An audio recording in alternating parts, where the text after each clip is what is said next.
नमस्कार, reading capital academy में स्वागत है सभी का। इस वीडियो के अंतर्गत हम अतिशयोक्ति अलंकार का अध्ययन करेंगे।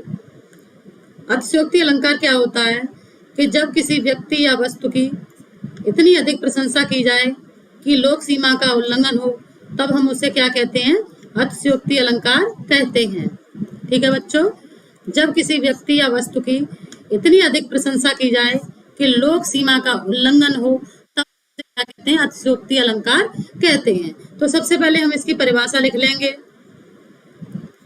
ठीक है बच्चों, परिभाषा नोट करिए।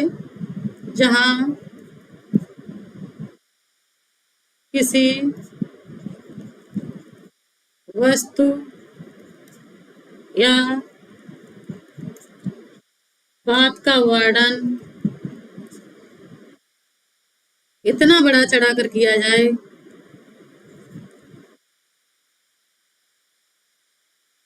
बढ़ा चढ़ाकर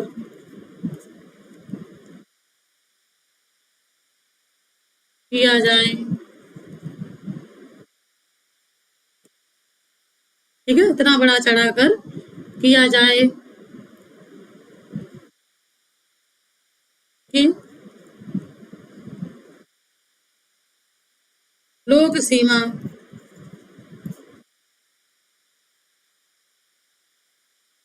का उल्लंघन क्या हो? लोक सीमा का उल्लंघन सा प्रतीत हो। ठीक है, प्रतीत हो, वहां अतिशयोक्ति अलंकार होता है। वहां अतिशयोक्ति अलंकार होता है। ठीक है बच्चों, अलंकार होता है। देखिए, जहां किसी व्यक्ति वस्तु की प्रशंसा इतनी अधिक की जाए कि लोक सीमा का उल्लंघन हो, तो वहां कौन सा अलंकार होता है? अतिशयोक्ति।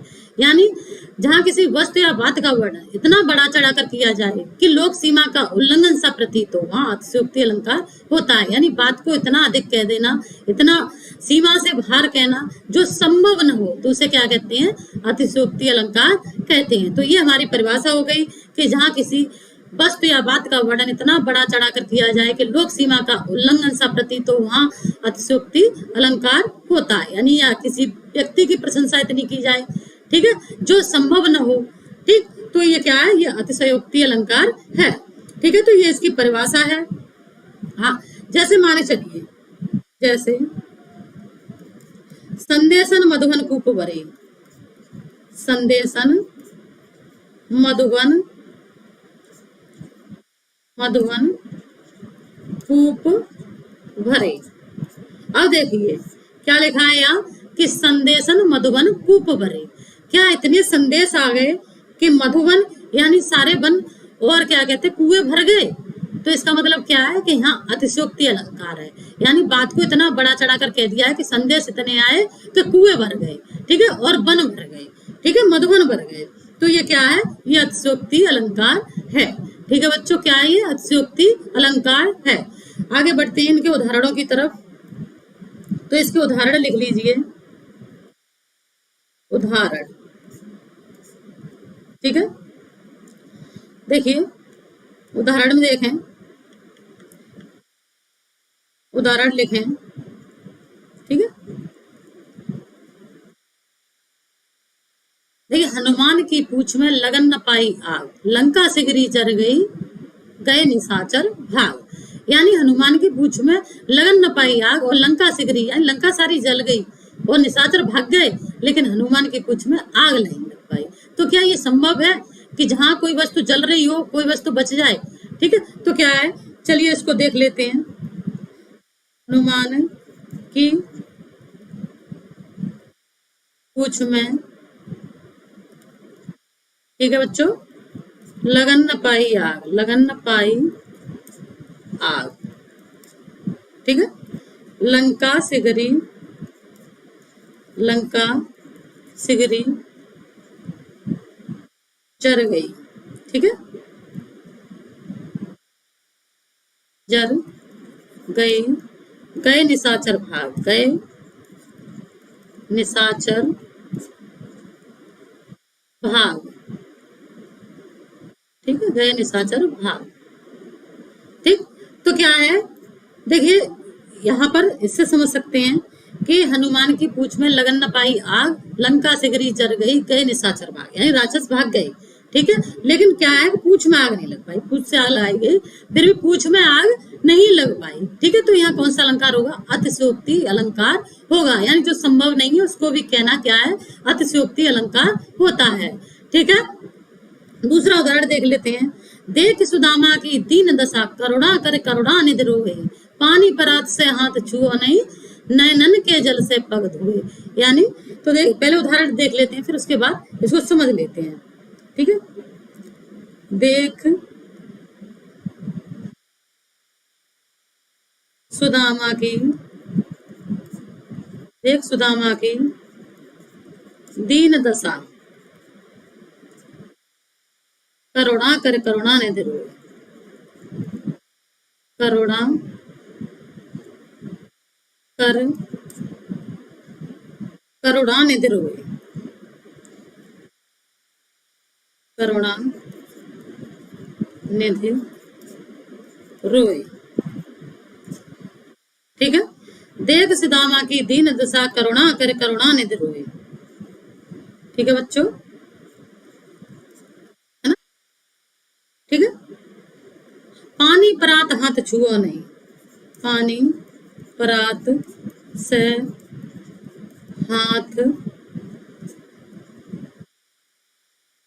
एक मिनट के लिए पेन थोड़ा, पानी परात से हाथ छुओ नहीं, है ना, नैनन के जल से पग धोए, नैनन के जल से पग धोए। तो देखिए क्या है कि देख सुदामा की दीन दशा, करुणा कर करुणा निधि रोए, पानी परात से हाथ छुओ नहीं, नैनन के जल से पग धोए। तो क्या है कि यहाँ पर देखिए, यानी कृष्ण ने सुदामा की दीन दशा देखी तो करुणा करके, यानी दया करके करुणा निधि रोए, पानी परात से, यानी पानी परात से हाथ नहीं छुआ, फिर भी नैनन के, यानी नाकों से इतना जल निकला कि उनके पैर धुल गए, पैर धुल गए। क्या ये संभव है कि आंखों से इतना पानी निकल जाए कि किसी व्यक्ति के पैर पूरे धुल जाए? तो क्या है, लोक सीमा का उल्लंघन किया गया, बात को बहुत ज्यादा बड़ा चढ़ाकर कहा गया, इसलिए अतिशयोक्ति अलंकार है, ठीक है। दो उदाहरण हमने देख लिए, आगे बढ़ते हैं, उदाहरण देख लेते हैं।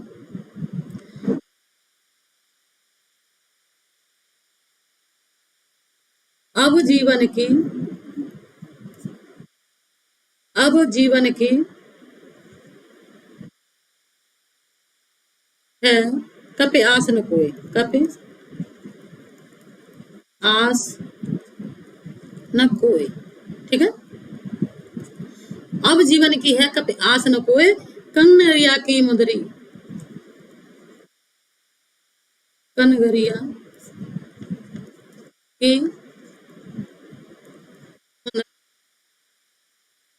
कंगना होए, कंगना होए। तो देखिए क्या है कि यहाँ कनगरिया, यानी कनगरिया की मुदरी, यानी मुदरी यानी अंगूठी को कंगन होना बताया गया है, क्या बताया गया है, कंगना, यानी कंगन होना बताया गया है। तो देखिए क्या है कि अंगूठी कंगन हो सकती है, यानी सकती, तो क्या है, बात को बढ़ा चढ़ाकर कहा जा रहा है कि अब जीवन की कप्यास न कोई, कनगरिया की मुदरी कंगना होए, ठीक है। तो ये कौन सा अलंकार है, ये हमारा अतिशयोक्ति अलंकार है, ठीक है। दूसरा उदाहरण देख लेते हैं, ठीक। जे ही पंखी के, जे ही पंखी के नियर हुए, ये साला काम भी नहीं कर रहा है पेन, टेप का पेन आज। जे ही पंखी के नियर हुए,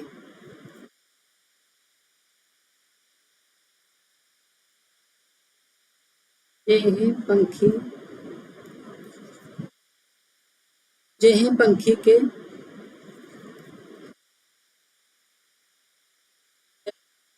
होए। ठीक है, कहे विरह की बात, कहे विरह की बात। ठीक है, सोए पंखी, सोए पंखी जाए जरी, जाए जरी तरवर होए निपात। ठीक है, क्या कहा जा रहा है कि जय पंखी के नियर होए कहे विरह की बात, सोए पंखी जाए जरी तरवर होए निपात। यानी जे ही, यानी कोई नायिका है जो पक्षी के पास जाती है और अपनी विरह की बात कहती है, तो क्या होता है कि बोई पंखी यानी बोई पंछी जल जाता है और तरवर हुए निपात, और पत्ते बिना, और क्या कहते हैं, पेड़, यानी तरवर मीन्स पेड़, तरु कैसे हो जाते हैं, निपात यानी बिना पत्ते के हो जाते हैं। ठीक है, जे पंखी के नियर हुए कहे विरह की बात, तरवर हुए निपात। क्या ऐसा हो सकता है कि कोई नायिका किसी पक्षी के पास जाए और वो जल जाए और क्या कहते हैं, पत्ते यानी पेड़ निपात हो जाए, बिना पत्तों का हो जाए, तो असंभव है ये। ठीक है, तो क्या अतिशयोक्ति अलंकार है, यानी बात को बहुत ज्यादा बढ़ा चढ़ाकर कहा जा रहा है। तो कौन सा अलंकार है बच्चों, अतिशयोक्ति अलंकार है। आगे बढ़ते हैं, दूसरा उदाहरण देख लेते हैं। पत्थरा ही तितिपाइये, पत्थरा ही तिथि, पत्थरा ही तितिपाइये वाह घर के पास, वाह घर के पास। ठीक है, नित प्रति पुनो ही रहो, नित प्रति पुण्यो ही रहो आनंद ओप उजास, आनंद ओप उजास। ठीक है बच्चों, 1 मिनट के लिए, आनंद ओप उजास।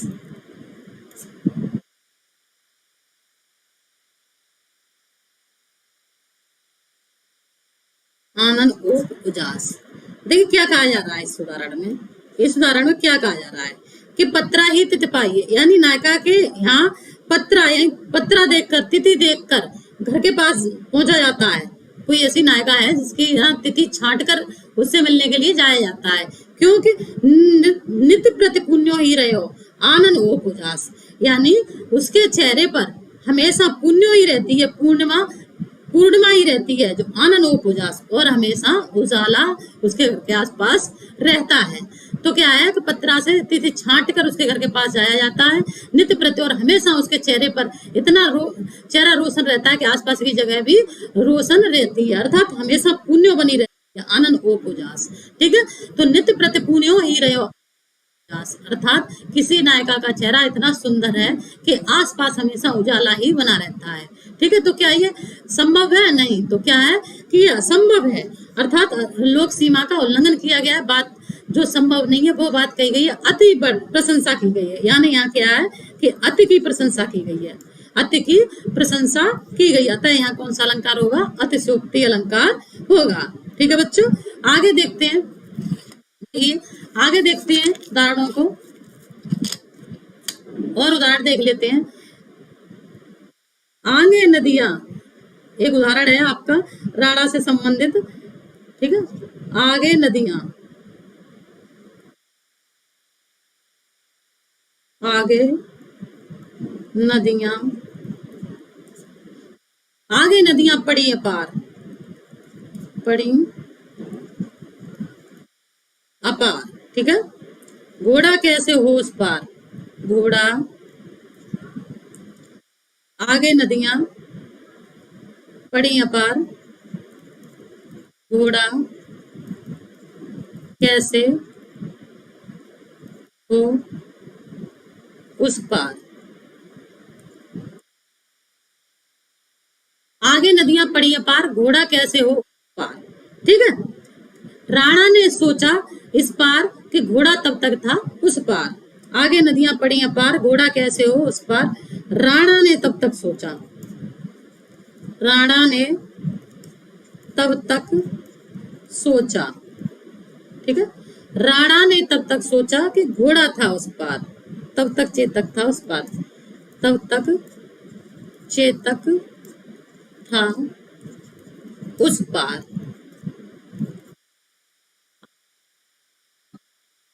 घोड़ा कैसे हो उस पार? राणा ने तब तक सोचा घोड़ा था उस पार। यानी जब तक उसने सोचा तब तक क्या हुआ, यानी घोड़ा उस पार चला गया।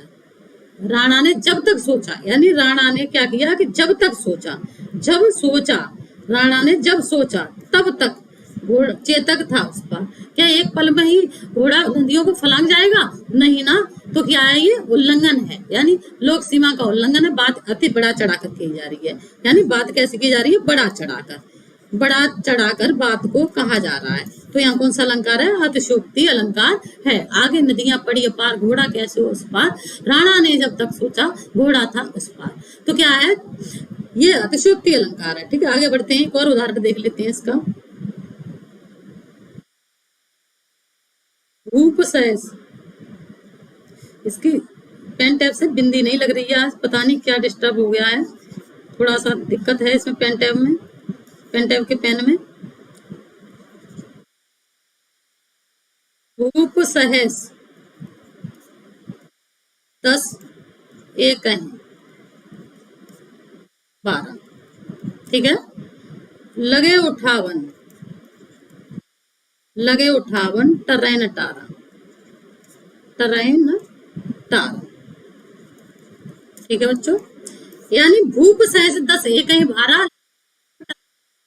यहाँ क्या कहा जा रहा है? भूप मीन्स राजा, सहस शस्त्र राजा है ना, 10 एक 12, शस्त्र 10, यानी क्या है कि शस्त्र है, यानी हजारों राजा एक 12, एक ही बार में लगे उठावन, क्या धनुष को उठाने लगे। तब भी धनुष टरैन करने से, यानी उठाने से उठा नहीं।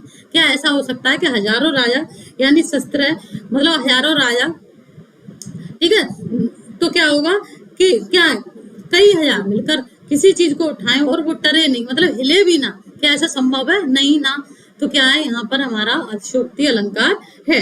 ठीक है बच्चों, कौन सा अलंकार है? अतिशयोक्ति अलंकार है।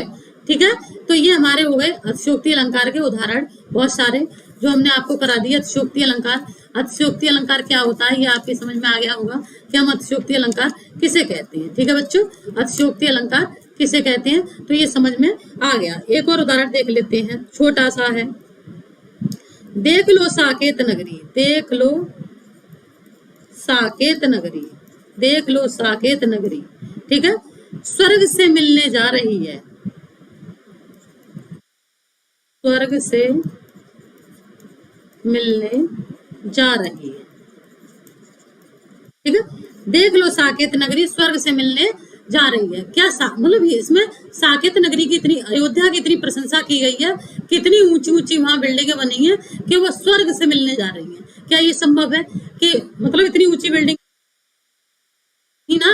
तो क्या है, यहाँ अतिशयोक्ति अलंकार। अतः यहाँ पर बड़ा चढ़ाकर बात कही गई है, यानी इतनी प्रशंसा की गई है अयोध्या नगरी की कि बड़ा चढ़ाकर बात की जा रही है कि स्वर्ग से मिलने जा रही है। यानी साकेत नगरी अयोध्या, मतलब साकेत किसे कहते हैं? अयोध्या को। ठीक है, साकेत अयोध्या को कहते हैं। तो क्या इतनी अयोध्या की बिल्डिंग है, यानी भवन इतने ऊंचे हो गए कि वो स्वर्ग से मिलने की प्रयास कर रहे हैं। ठीक है, तो यहाँ कौन सा अलंकार होगा? यहाँ बच्चों अतिशयोक्ति अलंकार होगा। हमने बहुत सारे उदाहरण कराए आपको, आशा है आपकी समझ में आया हो। धन्यवाद।